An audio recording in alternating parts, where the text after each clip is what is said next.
네, 오늘 청년 예배 우리 함께 나눌 말씀 우리 2021년 첫 예배인데요. 우리 학계 2장 1절부터 9절의 말씀을 함께 보겠습니다. 구약 성경 1310페이지 학계 2장 1절부터 9절이고요. 또 화면에도 말씀이 나올 테니까 우리 화면 보시면서 함께 이 말씀 봉독했으면 좋겠습니다. 우리 함께 학계 2장 1절부터 9절의 말씀을 보겠습니다. 일곱째 달 곧 그 달 21일에 여호와의 말씀이 선지자 학계에게 임하니라.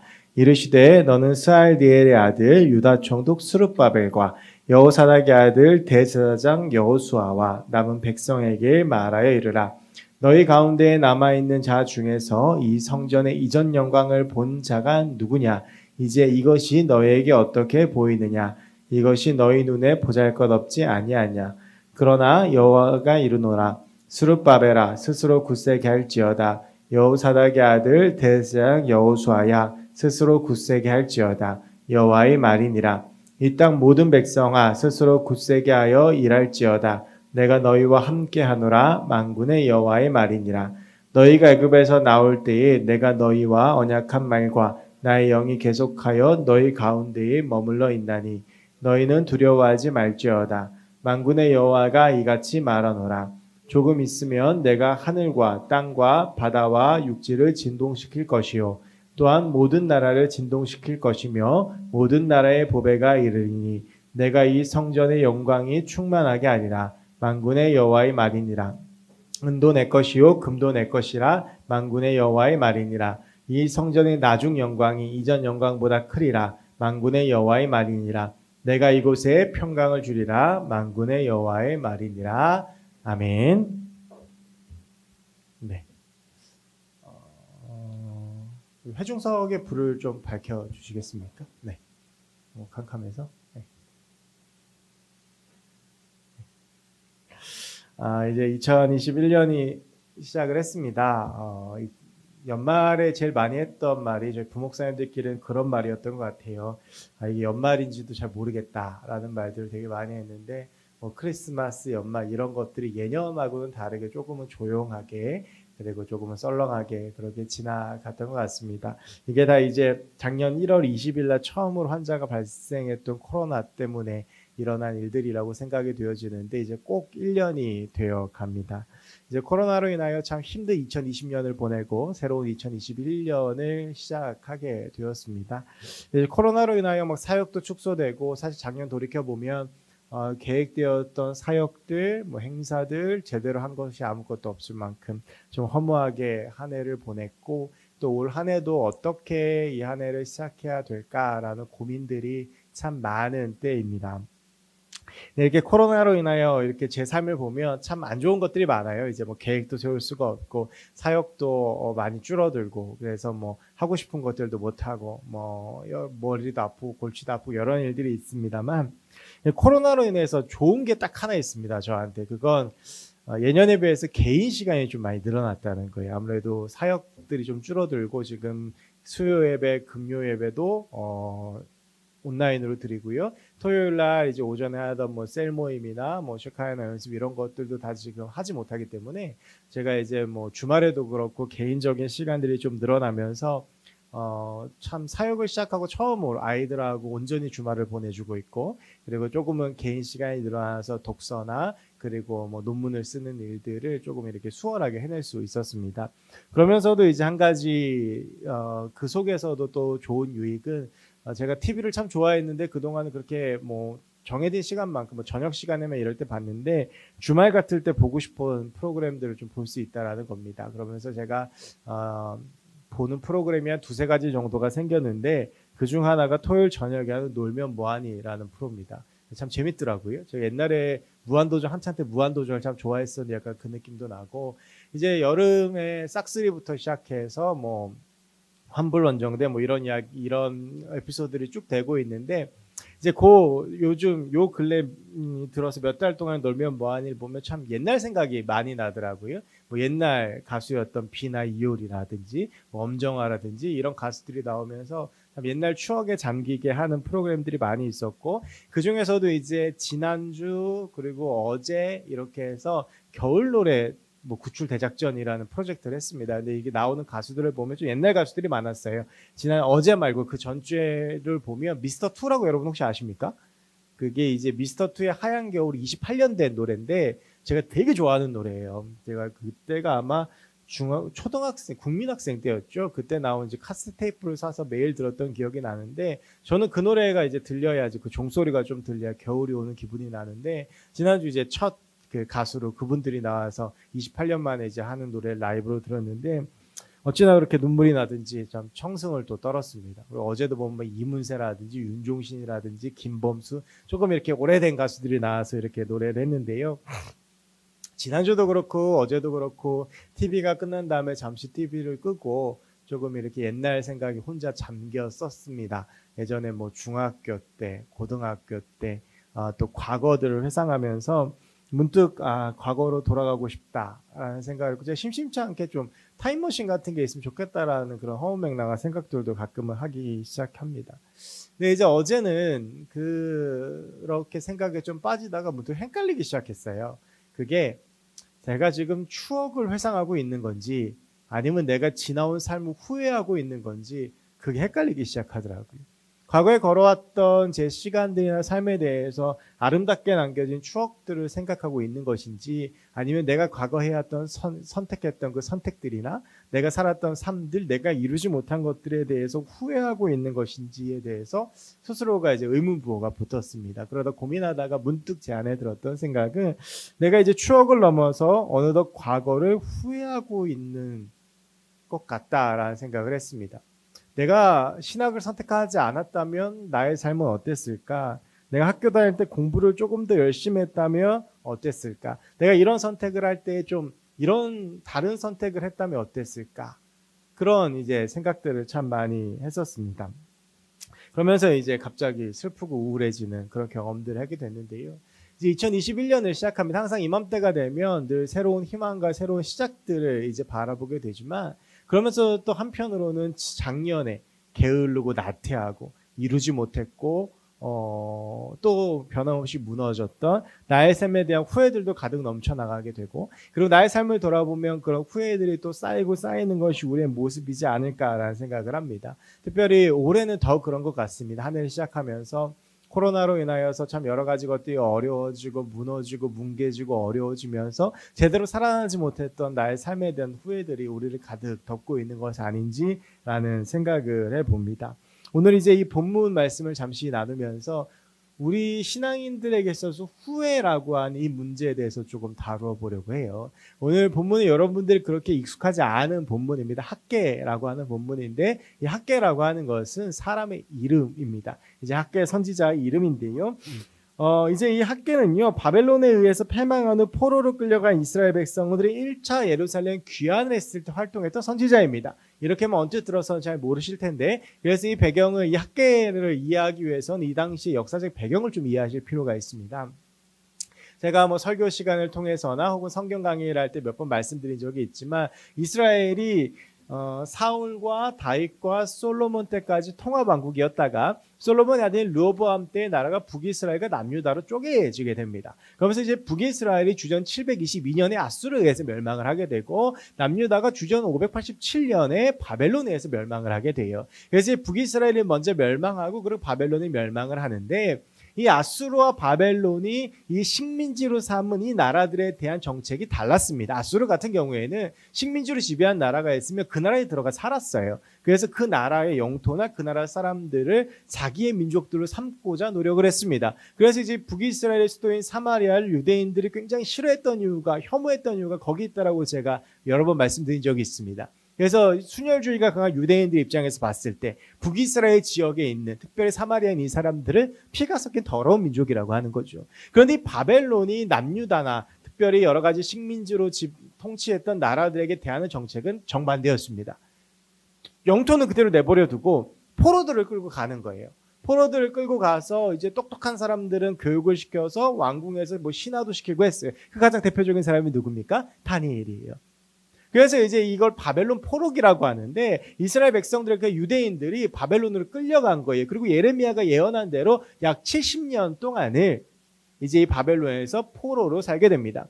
그런데 이제 70년 동안을 있는 동안 1차, 2차, 3차 포로기한이 일어나게 돼요. 그 1차 포로기한이 끌려가고 나서 한 40년 정도 있다가 50년 정도 있다가 시작을 하게 되는데요. 그때 1차 포로기한이 스룹바벨에 의해서 있게 되고요. 2차 포로기한이 에스라, 3차 포로기한이 느헤미야에 의해서 있게 되면서 이제 이스라엘 바벨론 포로기 70년이 끝이 나게 됩니다.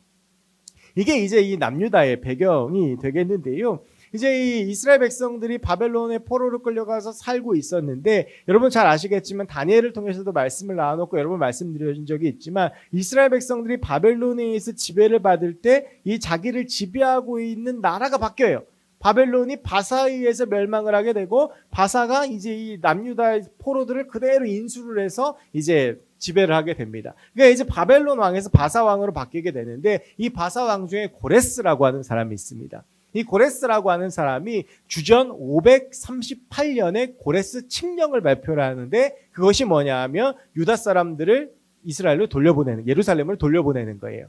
그러면서 스룹바벨이라고 하는 사람을 유대의 총독으로 삼습니다. 이렇게 해서 이스라엘 백성들이 예루살렘으로 돌아오게 되는 세 번에 걸친 포로기한의 첫 번째가 시작되어지게 되고요. 그리고 학개는 바로 이 시대에 활동했던 선지자입니다. 이제 유다인들이요, 바벨론에서 50년 동안 587년에 멸망하고 538년에 왔으니까 50년이 맞죠? 네. 약 50년 동안은 바벨론에서 포로 생활을 하다가 자신의 고향으로 돌아왔는데 너무나도 큰 충격을 받은 거예요. 자기들이 살았던 땅이 너무나도 황폐해졌고, 그리고 자기의 민족들이랑 여러 민족들이 거기에 들어와서 살고 있었고, 그 중에서도 가장 큰 충격을 받았던 건 유대인들에게 있어서 자존심과 같았던 예루살렘 성전이 완전히 무너져 버린 겁니다. 하나님의 임재가 있었던 그 성전, 유대인들에게서 자존심이었고 자부심이었던 성전이 완전히 무너져 버린 그 모습을 보면서 이 유대 민족들이 마음 아파하고 가슴 아파하고 상심하고 실망했어요. 그래서 스룹바벨이 예루살렘 성전을 재건하기 시작합니다.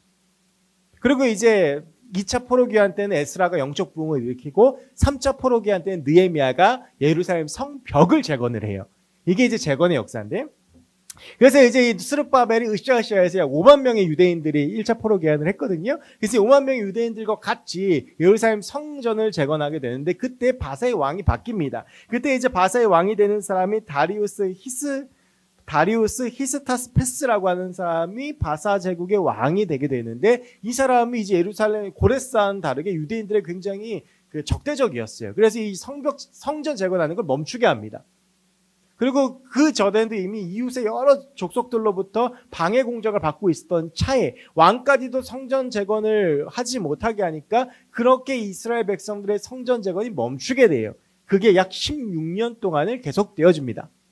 그러면서 이제 16년 동안을 성전을 짓담한 상태에서 이스라엘 백성이 예루살렘에 살게 되는데, 이제 이 하나님께서 이스라엘 백성들에게 이제 그만 성전을 다시 재건하라고 촉구하기 시작하시고 책망하기 시작하세요. 그때 그 메시지를 전했던 사람이 바로 오늘 본문의 주인공인 학개입니다. 그래서 학개의 1장부터 3장까지의 말씀은요, 1장부터 2장까지의 말씀은 이제 이 예루살렘 성전을 재건하라고 하는 학개의 촉구를 담고 있습니다. 그런데 이제 이 이스라엘 백성들이 표면적으로 보면 외부적인 요인 때문에 성전 건축이 멈춘 것처럼 보여요. 이미 예루살렘과 인근에 자리 잡고 있을 때 이웃 나라 백성 족속들이, 적대적인 사람들이 남유다에게 땅을 뺏길까봐 그것들 방해한 것처럼 보이기도 하고, 왕이 또 방해 공작을 해서 짓지 못하게 한 것처럼 보이고, 근데 이렇게 보이는데, 근데 실질적으로 들여다보면 이스라엘 백성들이 성전 재건을 멈춘 데에는 그 내부적인 요인들이 훨씬 더 강했습니다. 이스라엘 백성들이 성전 재건에 무관심했고, 성전 재건을 하기 싫어했고, 성전 재건을 스스로가 멈춰서 하나님께서 1장에 보면 책망하시는 장면이 나와요. 너희는 그렇게 집에 살면서 언제까지 하나님 성전 방치해 두겠느냐. 그러니까 이스라엘 백성들의 마음이 완전히 떠난 거예요. 성전 재건에.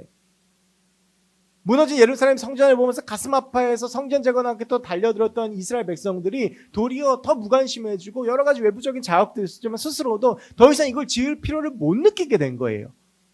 그래서 학개는 그 이스라엘 백성들의 마음에다가 선포하는 거예요. 이제는 지어야 된다. 일어나야 된다. 재건해야 된다. 그러면 여기서 중요한 것은 왜 이스라엘 백성들이 내부적으로 이 성전 재건하는 거에서 무관심해지고 한 발짝 물러나게 되었는가? 물론 거기에는 여러분 근데 이렇지 않습니까? 진짜 열망이 있고 짓고 싶었다면 아무리 주변에서 방해하고 반대하고 왕이 못 짓게 해도 지었겠죠. 느헤미야서를 보면 어떻습니까? 예루살렘 성벽을 재건하는데 여러 사람들이 뭐 방해하고 그래도 느헤미야를 중심으로 이스라엘 백성들이 예루살렘 성벽 재건을 이루어내고 거기서 부흥 집회를 하면서 느헤미야서가 끝이 나요. 그런데 이 남유다 사람, 이 유다 사람들은요, 성전을 재건하다가 외부 사람들의 어떤 방해나 이런 것들을 너무나도 쉽게 굴복해버리고 다 놔버려요.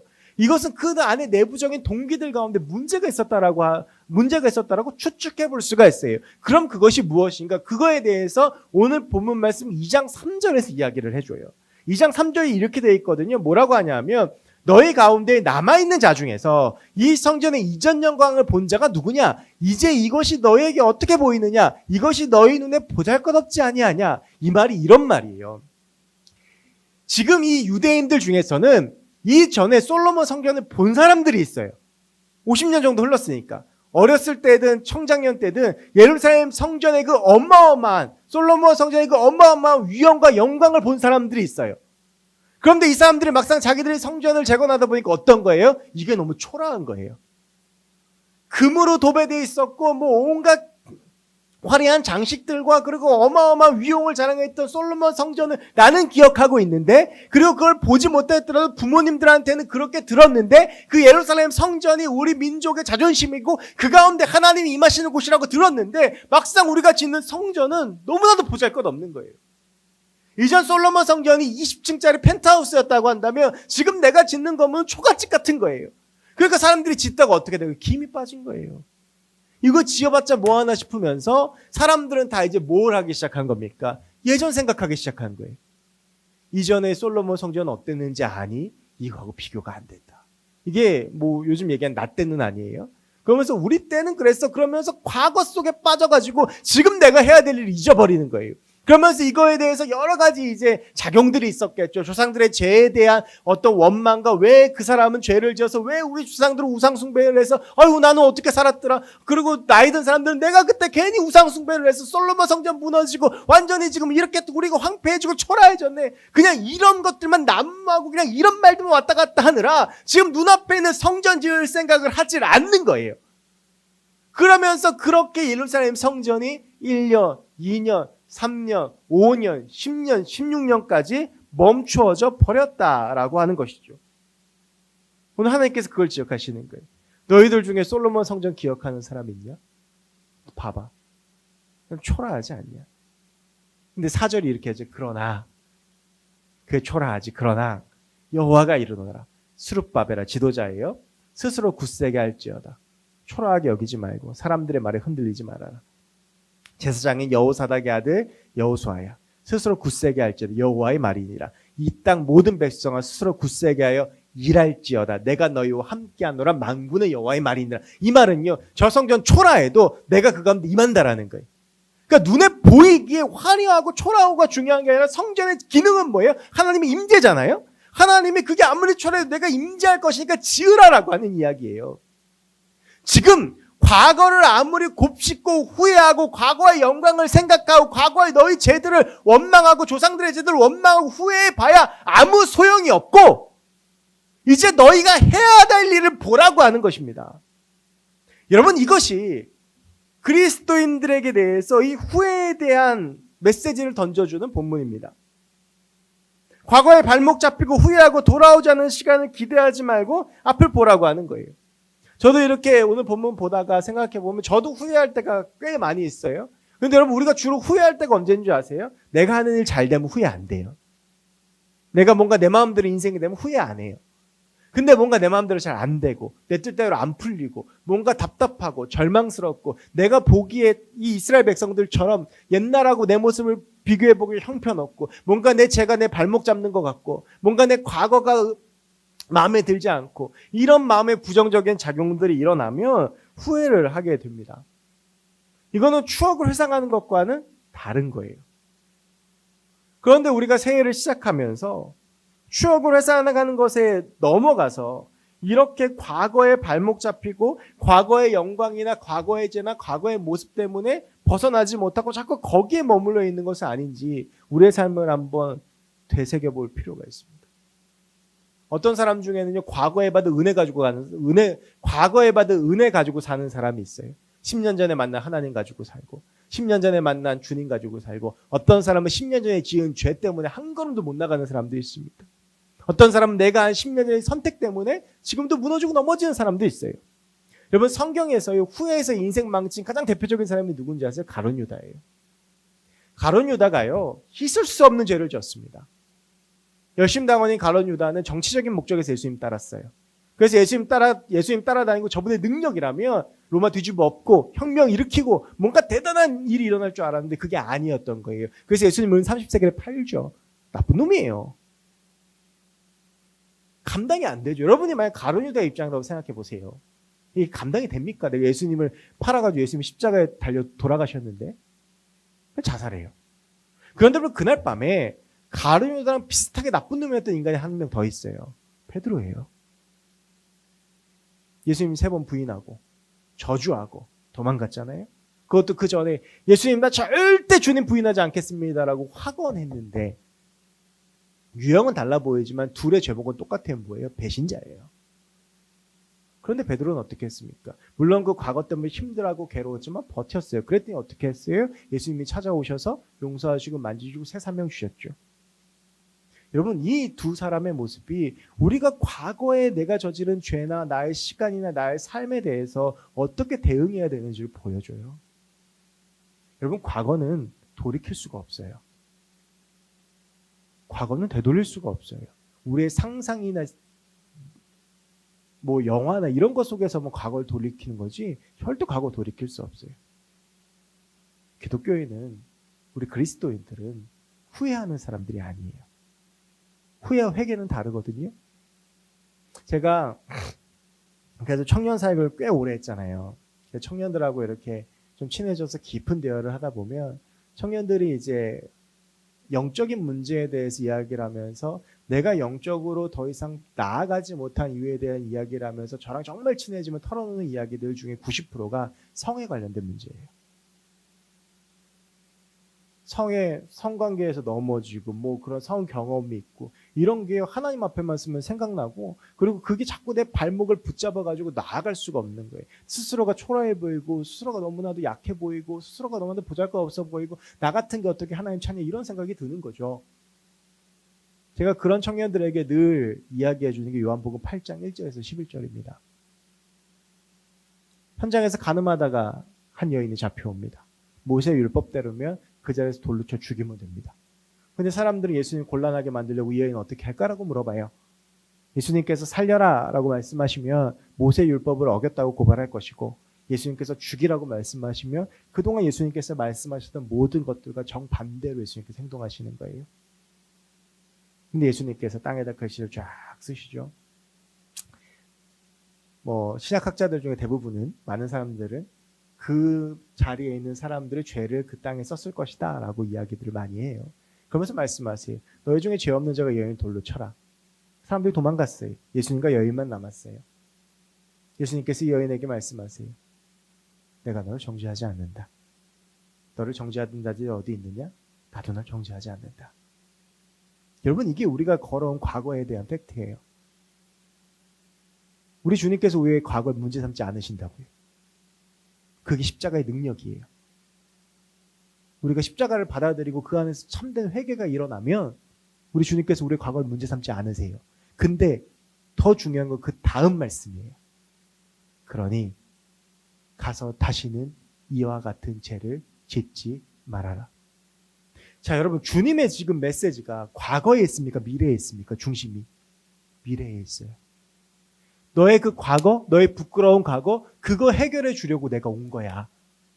내가 그거 짊어지고 갈게. 그 죄, 내가 네 십자가, 네 그 과거의 시간, 과거의 삶, 내가 십자가에 짊어지고 갈 테니 너는 이제 어떻게 살라는 거예요? 너는 미래를 바라보고 과거에 붙잡히지 말고 나와 함께 새로운 삶을 살아가자고 제안하고 계시는 거예요. 여러분, 이것이 우리가 이 청년의 때에 온전히 붙잡아야 할 삶의 모습입니다. 그동안 살아온 삶들이 있어요. 후회되죠. 내가 이랬으면 좀 더 잘 살았을 텐데, 내가 이랬으면 좀 더 행복할 텐데, 내가 이 전공을 선택했으면, 내가 이 사람을 선택했으면, 내가 이 길을 선택했으면 좀 나을 텐데, 내가 이 죄를 짓지 않았더라면 내가 더 당당할 텐데, 이 죄 때문에 내 삶이 망가지는 것 같은데, 우리 주님은 그게 중요하지 않다고요. 십자가로 그걸 해결하고 나면 주님께서 다시 새로운 삶을 열어주시는 거예요. 우리는 그걸 바라보고 걸어가야 되는 거예요. 여러분, 우리의 지금은 그 내가 실패했다고 여겼던 과거들이 모여서 만들어진 거예요. 제가 최근에 정말 감사하게 석사에 입학하고 2년 만에 석사 논문을 완성을 했어요.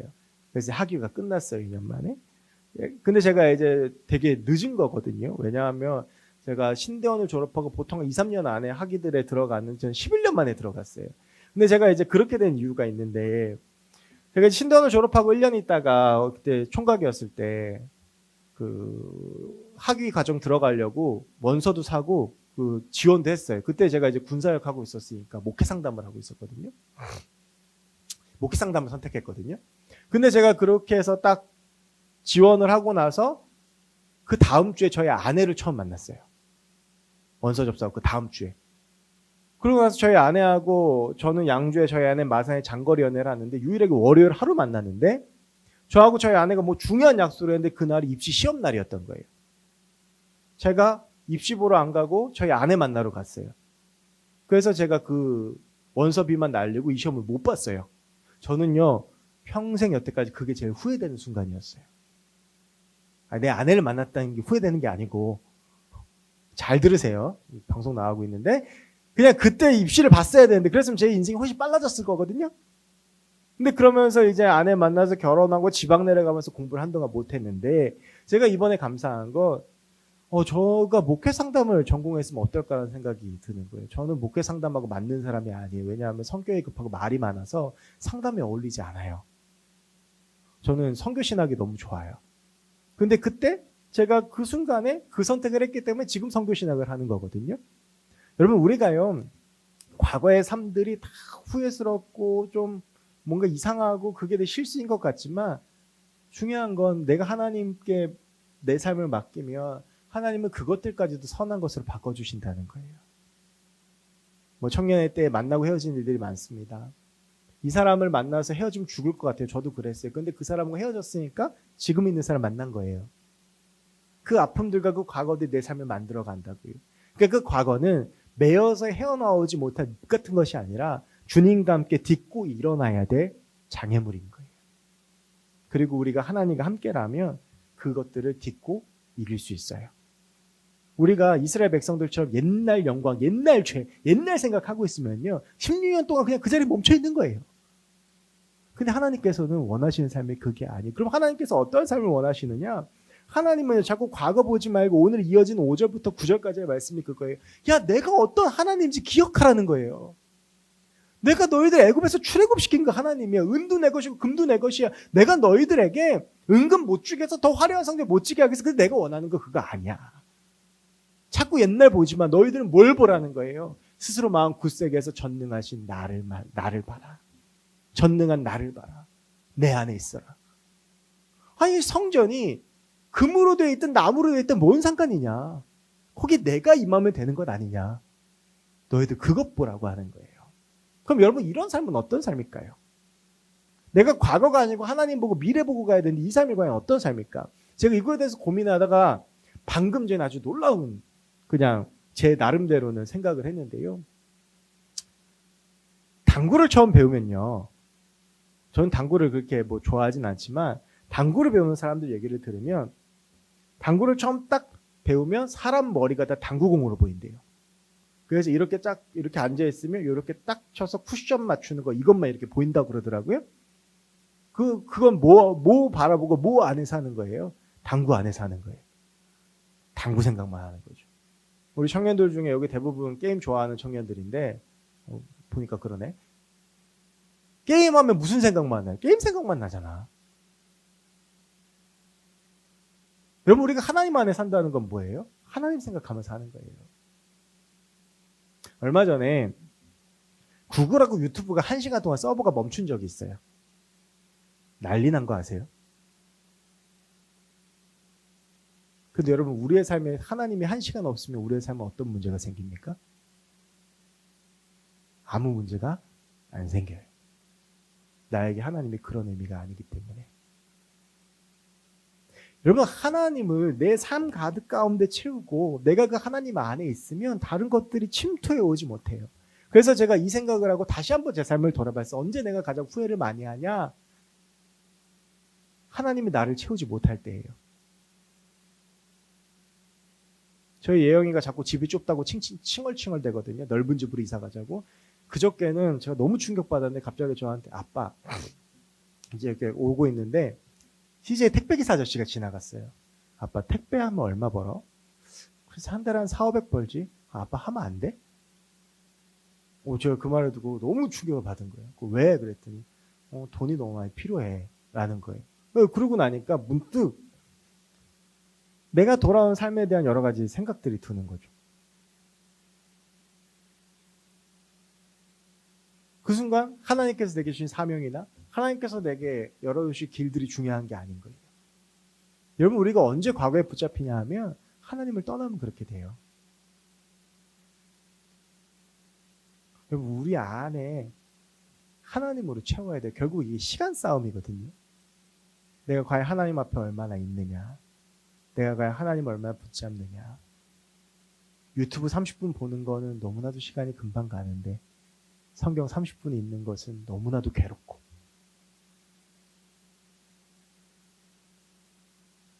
스마트폰 1시간 하는 것은 너무나도 시간이 빨리 가서 감당이 안 되는데 기도 1시간 하는 건 도무지 감당할 능력이 없고, 게임하고 뭐 하는 데는 내 모든 시간과 에너지를 잘 투자하면서 정작 하나님 만나는 데 소홀한 것이 우리의 삶은 아닙니까? 우리가 하나님 앞에 있지 못하기 때문에 자꾸 과거가 내 현재를 침범하는 거예요. 내가 하나님 앞에 있지 못하기 때문에 자꾸 과거가 나를 발목 잡는 거예요. 이스라엘 백성들이 그래요. 하나님 안에 있지 못하고 자꾸 인간적인 시각으로 보고 내 삶을 보다 보니까 자꾸 과거에 발목 잡히고 앞으로 가지 못하는 거예요. 사랑하는 청년 여러분, 우리가 하나님 안에서 하나님을 바라보며 걸어갔으면 좋겠습니다. 참 어렵고 힘들고 두려운 일들이 많이 있습니다. 그런데 그 어렵고 두려운 그 일들을 이겨내게 하신 분이 하나님인데 알면서도 우리가 하나님 잘 안 봐요. 그러니까 자꾸 옛날 생각하고 합리화시키는 거죠. 자꾸 옛날 보면서 옛날 죄들이 합리화시키고 옛날 시간들이 합리화시키고 그러는 거예요. 그러다가 서서히 지금의 나의 삶이 무너져 갑니다. 내가 언제 두렵나, 내가 언제 겁이 나나 생각해 보면 내가 하나님 안에 있지 못할 때예요. 여러분, 결국 우리가 하나님 앞에서 시간 싸움이거든요. 근데 과연 나의 하루가 얼마나 하나님 앞에 있느냐, 내가 하나님 앞에서 얼마나 하루를 보내고 있는지 한번 고민해 보십시오. 코로나라는 핑계 때문에, 여러 가지 삶의 이유와 핑계들 때문에 하나님을 떠나고 하나님을 벗어나진 않았는지. 제가 그런 위험이, 제가 그런 삶에 되게 많이 빠져. 왜냐하면 교회에 있으니까 제가 하나님 안에 있다고 생각해요. 교회에 있는 것과 하나님 안에 있는 것은 전혀 다른 것이거든요. 저는 교회에서 일을 하는 것인데 제가 하나님 앞에 있어야 되는데 그러지 못할 때가 너무나도 많은 거예요. 요즘 제가 새벽 기도를 안 해요. 코로나 때문에. 처음엔 너무 육체적으로 좋은데 그러다 보니까 자꾸 하나님 앞에 서 있는 제 시간이 줄어들고 무너지고 넘어지더라고요. 여러분, 우리의 시선이 과거와 내 마음에 있지 않았으면 좋겠어요. 이번 한 주가요, 여러분들 더 이상 과거에 붙잡히지 말고 과거의 죄들과 과거의 시간들에 붙잡히지 않으셨으면 좋겠어요. 이번 한 주 동안, 이 한 주 동안 여러분들 하나님 앞에서 그걸 좀 해결하셨으면 좋겠어요. 내가 나아가려고 하면 꼭 발목 잡는 죄들이 있어요. 그게 아까 말씀드렸던 성적인 죄도 있고 뭐 여러 가지 죄들이 있습니다. 내가 과거에 누구를 왕따 시켰던 거, 나 때문에 누가 교회 떠났던 거, 제가 늘 하나님 앞에 나아갈 때마다 저를 방해했던 게 뭐냐면 초등학교 6학년 때 저희 교회학교 친구를 제가 너무 심하게 놀려서 걔가 교회를 떠난 거예요. 제가 처음 전도사 사역할 때 그게 얼마나 매주 제 마음을 눌렀는지 몰라요. 물론 그 친구한테 너무 미안하지만 하나님 앞에서 그걸 회개하고 하나님께 맡겼다면 난 이제 그걸 하나님께 맡기고 우리는 다시 나아가야 되는 거예요. 이건 무책임한 문제가 아니라 하나님 앞에 철저하게 회개하고 나의 삶을 돌이키기로 했다면 지나온 시간들에 대해서 하나님의 십자가 앞에 맡겨놓고 우리는 다시 하나님과 함께 한 걸음 한 걸음을 걸어나가야 하는 것이에요. 그러나 나의 죄들을 회개하고 나의 죄들을 정말 그 사람을 만나서 그 사람에게 범한 죄가 있다면 그걸 만나서 해결할 수 있다면 그 시간에 그걸 해결하는 것이고요. 우리는 이제 하나님 보면서 걸어가야 되는 거예요. 여러분 이번 한 주 동안이 그것들을 해결하는 시간들이 됐으면 좋겠고 우리의 삶을 하나님 앞에 세우는 시간들이 되었으면 좋겠습니다. 두려워하지 마십시오. 하나님이 우리와 함께하고 계십니다. 우리 시간 같이 함께 아무것도 두려워 말라 함께 찬양하시겠습니다.